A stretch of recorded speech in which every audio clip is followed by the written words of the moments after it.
साथियों नमस्कार। हालचाल इंडिया से मैं राजेश सिंह। आज हमारे बीच में हैं all India central council of trade union के प्रांतीय अध्यक्ष विजय विद्रोही जी, जो आशा वर्कर्स के साथ हो रही लूट के बारे में बात कर रहे हैं। वो आशा वर्कर्स के हालातों पर चर्चा कर रहे हैं।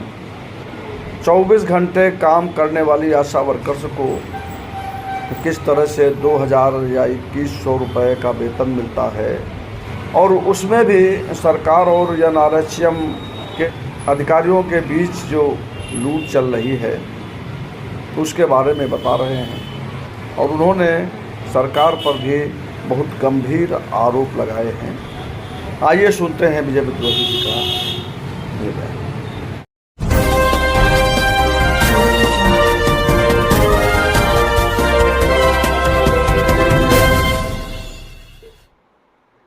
आज हमने जैसा कि आपसे कहा था कि उत्तर प्रदेश के अंदर आशा वर्कर्स की दुर्दशा और उनके साथ हो रही लूट के संदर्भ में मैं आप लोगों के साथ कुछ बातचीत करना चाहता हूं।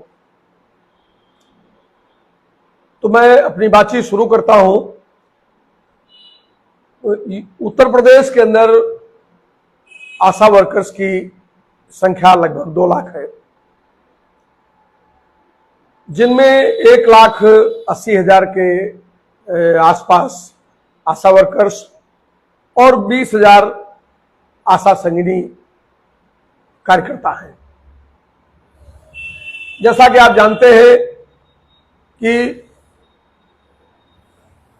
मातृत्व सुरक्षा, जननी सुरक्षा से शुरू होकर और कोविड के दौरान अपनी जान जोखिम में डाल करके महामारी के खिलाफ संघर्ष में, और इस मुल्क के अंदर जितनी तरह की बीमारियां और महामारियां, संक्रामक रोग, उन सब के खिलाफ जो एक युद्ध चल रहा है, उसकी अगली पांत की सिपाही के रूप में आशा वर्कर्स हैं।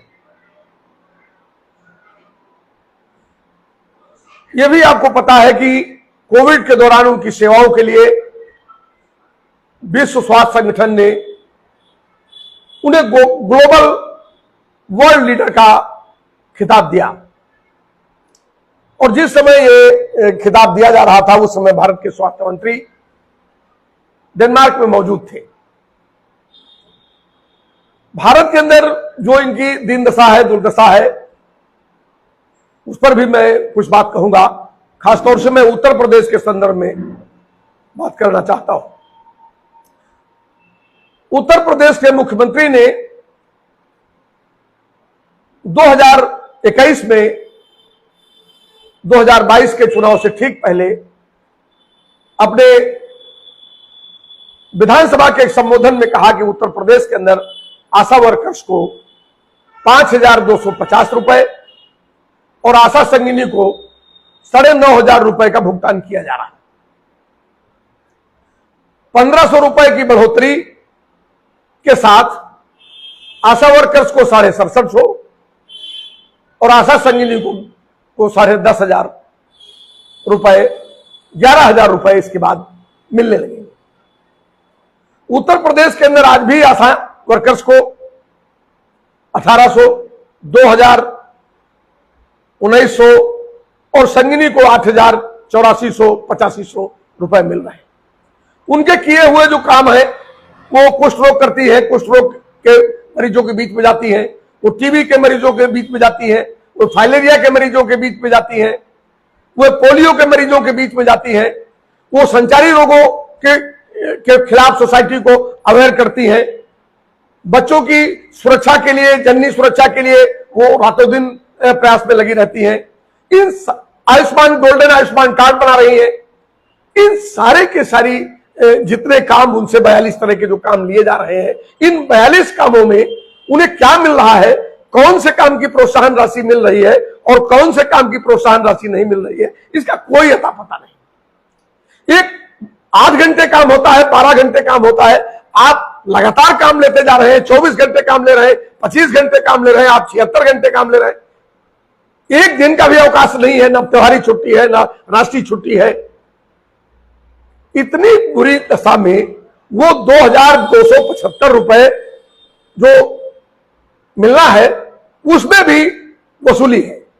500 रुपए, 300 रुपए पूरे प्रदेश के अंदर अगर देखा जाए तो पूरे प्रदेश की आशा वर्कर से साल भर में 1000 करोड़ रुपए एनएचएम के अधिकारी वसूली कर लेते हैं। उनके जो प्रोत्साहन राशियां हैं, उन प्रोत्साहन राशियों के अंदर जितना बड़ा हेरफेर है, एक आकलन है कि 2019 से लेकर के और सितंबर 2022 तक करीब 1.5 लाख करोड़ रुपए इनके जो प्रोत्साहन राशियां इनको मिलनी थी उनमें हेरफेर कर लिया गया। 1.5 लाख करोड़ का स्कैम किया गया। ये 1000 करोड़ रुपए की सालाना वसूली और वो 1.5 करोड़ रुपए जो उनके तमाम तरह की प्रोत्साहन राशियों के भीतर मिलने थे, उनको बेनामी खातों में भेज करके और उसका आहरण कर लिया गया। इस संबंध में उत्तर प्रदेश की सरकार को एक नहीं हजारों पत्र लिखे गए।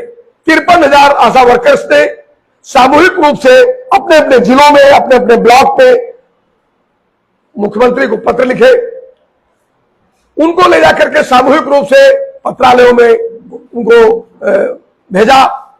पूरे प्रदेश के अंदर हजारों की तादाद में सड़कों पर उतर करके विभिन्न डिस्ट्रिक्ट हेडक्वार्टर्स के जरिए मुख्यालय राजधानी में जाकर के कमिश्नर्स के यहां सब जगह गुहार लगाई कि इस भ्रष्टाचार के खिलाफ कोई एक रेगुलेटरी कमेटी बने, जिसमें 3 पक्षी कमेटी बने। वो कमेटी इसका आकलन करे, इसकी जांच करे। लेकिन उत्तर प्रदेश की सरकार 2 वर्ष में हजारों हजार लोगों की इस आवाज को अनसुना करती चली जा रही है, इस बात को सुनने के लिए तैयार नहीं। आश्चर्यजनक बात यह है कि बहुत सारी जगहों में सबूतों के साथ सरकार के सामने अपना पक्ष रखा गया, इस भ्रष्टाचार की शिकायत की गई। गोरखपुर के सीएससी खोराबार के एक प्रभारी ने तो यहां तक कहा कि प्रदेश के अंदर जितनी लूट हो रही है ये सब मुख्यमंत्री जी की जानकारी में हो रही है। ये आदमी वहां बैठा हुआ है जहां से मुख्यमंत्री का जो मठ है वो मात्र 13 किलोमीटर है। वहां बैठ के कहा, उसका वो वीडियो उत्तर प्रदेश के मुख्यमंत्री की ऑफिशियल ट्विटर हैंडल पर है। उसका वो वीडियो उत्तर प्रदेश के स्वास्थ्य मंत्री के ट्विटर हैंडल पर है। उसका वह वीडियो गोरखपुर के जिलाधिकारी, सीएमओ, एडिशनल एडी और उत्तर प्रदेश के एनएचएम की निदेशक के ट्विटर हैंडल पर है। तमाम ईमेल है, लेकिन कोई कार्रवाई उस अधिकारी के खिलाफ भी कोई कार्रवाई नहीं की जा रही। जिसके खिलाफ भी चिट्ठी लिखे वो और तन के खड़ा हो जाता है, उसकी वसूली और बढ़ जाती है। कौन संरक्षण दे रहा है इन लोगों को? ये लाखों करोड़ की जो लूट है, ये जो 1000 करोड़ की सालाना वसूली है, इस वसूली को आखिर संरक्षण कौन दे रहा? न उनके काम के घंटे तय है, न उनका कोई मानदेय तय है, न उनको मिलने वाली राशियों में कोई पारदर्शिता है, और उत्पीड़न और अत्याचार इस हद तक है कि उसकी कहने की कोई सीमा नहीं। अगर आपको समझना है तो उसको इस प्रकार से आप समझ सकते हैं कि हमीरपुर के एक महिला चिकित्सालय में वहां की सीएमएस एक 54 साल की वृद्ध आशा वर्कर को कान पकड़ करके अस्पताल परिसर में इसलिए उठक बैठक लगवाती है कि वो फोन लेकर के हॉस्पिटल के भीतर चली गई। फोन ले जाना क्यों बना है? फोन ले जाना इसलिए बना है कि लूट और घूसखोरी की जो घटनाएं हो रही है उनको आप कहीं उसका कोई वीडियो न बना लें, उसका कोई फोटो न बना लें। उसके खिलाफ सैकड़ों पत्र लिखे गए, कोई कार्रवाई नहीं। कुंदर की मुरादाबाद में 2000 रुपए न देने पर एक आशा वर्कर को तमाचे से पीटा गया। अभी हाल के दिनों में, अभी 5 तारीख 4 तारीख की घटना है, यही मोहनलालगंज में, लखनऊ की राजधानी उत्तर प्रदेश की है, मोहनलालगंज सीएससी के अंदर अल्ट्रासाउंड के लिए पैसे की मांग हो रही थी। उस आशा ने मना कर दिया कि हमारा मरीज पैसे नहीं देगा, उसको तमाचे से मारा गया, पीटा गया, डॉक्टर ने मारा, कोई कार्रवाई उसके खिलाफ नहीं। तो तब क्या खोराबार सीएससी के डॉक्टर राजेश कुमार का कथन सही है कि उत्तर प्रदेश के मुख्यमंत्री को पता है कि गर्भवती से 3000 की वसूली होती है? क्या उसका एक कथन सही है कि उत्तर प्रदेश आशा वर्कर से 1000 करोड़ की जो वसूली हो रही वो मुख्यमंत्री जी की जानकारी में? तब क्या सही है कि जो 1.5 लाख करोड़ रुपए उनके प्रोत्साहन राशियों से लूट लिए गए उसकी जानकारी मुख्यमंत्री को है और उनके संज्ञान में सब कुछ हो रहा है और इसलिए उसकी संरक्षण में सब कुछ हो रहा है, इसलिए कोई कमेटी इसकी जांच के लिए नहीं बन रही? यौन उत्पीड़न की घटनाएं ये महिलाएं, और ये इनके जितने अधिकारी हैं उनमें अधिकांशतः पुरुष है। सुप्रीम कोर्ट का एक डायरेक्शन है कि जहां पर महिलाएं काम कर रही हैं उनके कार्यस्थल पर यौन उत्पीड़न रोकने के लिए जेंडर सेल बनाए जाए, जेंडर सेंसिटाइजेशन कमिटीज बनाई जाए। उत्तर प्रदेश के अंदर हर जिले में जेंडर सेल बनाने के लिए वर्षों से लोग लड़ रहे हैं। क्यों एडमिनिस्ट्रेशन जेंडर सेल नहीं बनाना चाहता? चंदौली के एक सीएससी में एक बीसीपीएम, इनका जो programming manager, block programming manager, वो एक महिला के साथ दुर्व्यवहार करता है। मुरादाबाद के अंदर एक जो है प्रभारी चिकित्सा अधिकारी नई आई हुई आशा वर्कर्स के रेट तय करता है। जगह जगह उनके यौन उत्पीड़न की घटनाएं हो रही। यही रायबरेली में खीरों में एक बीसीपीएम है, वो महिलाओं की लाली, उसकी साड़ी और उनका चप्पल और उनके पहनावे पर कमेंट करता है। ये तमाम तरह के उत्पीड़न की जो घटनाएं होती, या महिलाओचित जो शब्दावली का इस्तेमाल है, वो तमाम तरह से उत्पीड़न का धारा सिर्फ बहुत सगड़े दायरे में न लिया जाए। कोई जेंडर सेल, कोई कमेटी बनने वाली नहीं। दुनिया भर की मांओं की हिफाजत करने वाली ये आशा वर्कर्स जब खुद मातृत्व के दौर से गुजर रही होती है तो इनको एक दिन की छुट्टी नहीं मिलती। रात में प्रसव हुआ, सवेरे अधिकारी कहता काम पर आ जाइए, नहीं तो निकाल के बाहर कर देंगे। इतनी कुदशा में जिंदा है। आश्चर्यजनक बात यह है कि जिलाधिकारी, हर जिले के जो जिलाधिकारी है वो स्वास्थ्य समिति के, जिला स्वास्थ्य समिति के अध्यक्ष होते हैं। मीटिंग हो रही है और आयुष्मान कार्ड बनाइए, आयुष्मान कार्ड बनाइए, आयुष्मान कार्ड बनाइए, मोबाइल से आयुष्मान कार्ड बनाइए। वो मोबाइल जो 2G से चलता है, जिसका वो डेटा नहीं दे रहे, जिसकी कोई ट्रेनिंग नहीं है, और उस आयुष्मान कार्ड बनाने का कोई पारिश्रमिक भी उस आशा वर्कर को नहीं मिल रहा है। किसी ने 1000 बनाए, किसी ने 1500 बनाए, किसी ने 400 बनाए, किसी ने 500 बनाए, एक पैसा किसी को नहीं मिला। लेकिन किसी का अगर 10 कम हो गया तो उनको नौकरी से निकाल देंगे, रोज धमकाया जा रहा है। आज ही की घटना है, कल देवरिया जिले में 30 आशाओं को खाली इसलिए बाहर करने का सिफारिश वहां की स्वास्थ्य समिति ने, के अध्यक्ष ने किया कि उन्होंने आयुष्मान कार्ड कम बनाए। और प्रधानमंत्री का ड्रीम प्रोजेक्ट है, उस ड्रीम प्रोजेक्ट के बारे में भी कैग की एक रिपोर्ट आई कि एक ही आधार नंबर से 6.5 लाख आयुष्मान कार्ड बने और उनका भुगतान हो गया। लेकिन पिछले सत्र में, एक साल पहले जो आयुष्मान गोल्डन कार्ड बने थे, उनको लेकर के लोग घूम रहे हैं और उनको कोई किसी अस्पताल में नहीं पूछ रहा है। कुछ कंपनियों ने जो आयुष्मान कार्ड बनाए थे, वो कंपनियां लोग भाग गई और लौट के नहीं, सरकार से पैसा लिया और चली गई, और वो आधार कार्ड किसी को मिला नहीं, आयुष्मान कार्ड किसी को मिला नहीं। ये जो पूरा उत्तर प्रदेश के अंदर ये 2 लाख लोगों के साथ एकदम अमानवीय और क्रूर व्यवहार हो रहा है, और इनके बाउचर है। आपने जितने काम किए उन काम का आपको बाउचर देना है। उस बाउचर के बदले में, बाउचर तभी आपका आगे बढ़ेगा, वो तभी स्वीकृत किया जाएगा जब 500 रुपए का भुगतान आप घूस के रूप में मेज के नीचे आप कर देंगे। खुलेआम लूट हो रही, इसको खुलेआम देते हैं। 12,000 रुपए कोविड का सरकार से लड़के संगठनों ने हासिल किया, और जो क्षेत्रों में आया, केंद्रों में पहुंचाओ पैसा, तो उसके बदले में 2,000 से 6,000 रुपए तक वसूली की गई। और कोई जिलाधिकारी, स्वास्थ्य एनएचएम का निदेशक और मुख्यमंत्री, स्वास्थ्य मंत्री, सबको जानकारी है, सबको चिट्ठियां लिखी गई, सैकड़ों मेल, सैकड़ों शिकायतें, लेकिन कहीं कोई रोकथाम नहीं। और इसी रायबरेली जिले में और पूरे प्रदेश के अंदर करोड़ों रुपए की ये वसूली हो गई। तो ये समझ लीजिए कि उत्तर प्रदेश के अंदर ये 2,275 रुपए पाने वाली आशा वर्कर्स, ये समाज की सबसे कमजोर और समाज की सबसे महत्वपूर्ण भूमिका में अपना योगदान देने वाली महिलाएं, इनके साथ यह व्यवहार हो रहा है कि अगर इनसे 300 रुपए, 500 रुपए न छीने तो 1.5 लाख रुपए तनख्वाह पाने वाले चिकित्सा प्रभारी, सीएमओ, एनएचएम के डायरेक्टर, इनका रोटी नहीं है जब। और इतनी बड़ी लूट का जो संगठित गिरोह है, इस गिरोह का संरक्षण सरकार कर रही है।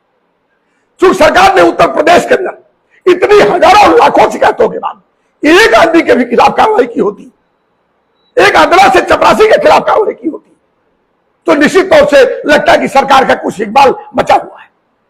गोरखपुर के जिस प्रभारी चिकित्सा अधिकारी ने मुख्यमंत्री का नाम उस आरोप पे लिया कि ये गर्भवती से वसूली और आशा वर्कर से वसूली की जानकारी मुख्यमंत्री को है, वो अपने शब्दों में यही बात करता है लेकिन वो जो कह रहा है वो धमका रहा है किसी को, तुम मेरा क्या कर लोगे। और जिनको धमकाया वो गोरखपुर जिले की उत्तर प्रदेश आशा वर्कर्स यूनियन की प्रेसिडेंट और सेक्रेटरी थी, और धमकाने के 4 दिन बाद उनको खाली भ्रष्टाचार के खिलाफ आवाज उठाने के लिए टर्मिनेट कर दिया गया। उस टर्मिनेशन से पहले भी और उसके बाद भी सैकड़ों पत्र लिखे गए, लेकिन भ्रष्टाचार की जांच दूर रही और भ्रष्टाचार के खिलाफ मुंह खोलने वाले लोगों को रगड़ दिया गया। तो स्वाभाविक है कि भय और भ्रष्टाचार मुक्त प्रदेश का जो नारा उत्तर प्रदेश के अंदर भाजपा की सरकार ने चुनाव के समय दिया था, वो नारा उसी तरह से मुलम्मेबाजी और बकवास साबित हुआ जिस तरह से किसी समय में भ्रष्टाचार मुक्त भारत का नारा देकर के दिल्ली की गद्दी में माननीय नरेंद्र मोदी जी आए थे, और उत्तर प्रदेश में भय और भ्रष्टाचार मुक्त योगी जी आए। किन भ्रष्टाचारियों से आप लड़ रहे हैं? आपकी नाक के नीचे बैठ करके आपके जिले में वसूली हो रही, सबूतों के साथ लोग खड़े हैं, उसके वीडियो हैं, उसका बयान है, लेकिन कोई कार्रवाई आप करने के लिए तैयार नहीं है। तो पूरे उत्तर प्रदेश के अंदर जो इनके सवाल है, उन सवालों के साथ साथ भ्रष्टाचार एक बहुत बड़ा सवाल है, जिसमें कि पूरा का पूरा एनएसएम का निदेशालय से लेकर के और नीचे तक एक पूरा रैकेट काम कर रहा है, और ये पूरा रैकेट निश्चित तौर से सत्ता संरक्षित है। हम आप सब लोगों से यह अपील करना चाहते हैं, ये आज आपके साथ फेसबुक लाइव में आकर के अपनी बात कहने के लिए इसलिए बाध्य होना पड़ा कि सरकार 2 साल के लगातार संघर्ष के बाद, आवाज उठाने के बाद भी हमारी बात को सुनने के लिए तैयार नहीं है। तो आप सबसे भी हम कहना चाहते हैं कि ये महिलाएं जो आपके दरवाजे पर रोज आपके बच्चों की हिफाजत के लिए, आपके दरवाजे पर आपकी बहू की हिफाजत के लिए, आपकी बेटी की हिफाजत के लिए और आपके अपने स्वास्थ्य के लिए गली गली पर खड़ी है, दरवाजे दरवाजे पर खड़ी है, आप सब भी इनके साथ खड़े हो और उत्तर प्रदेश की इस बेशर्म सरकार को जो भ्रष्टाचार को संरक्षित कर रही है, इसके खिलाफ इस मुहिम में आप शामिल हो, जिससे कि इस भ्रष्टाचार से में रोक लगे और इनके जीवन को भी बेहतर बनाने की तरफ कुछ सरकार विचार करने के लिए बाध्य हो सके। धन्यवाद। जय हिंद। इनकलाब जिंदाबाद।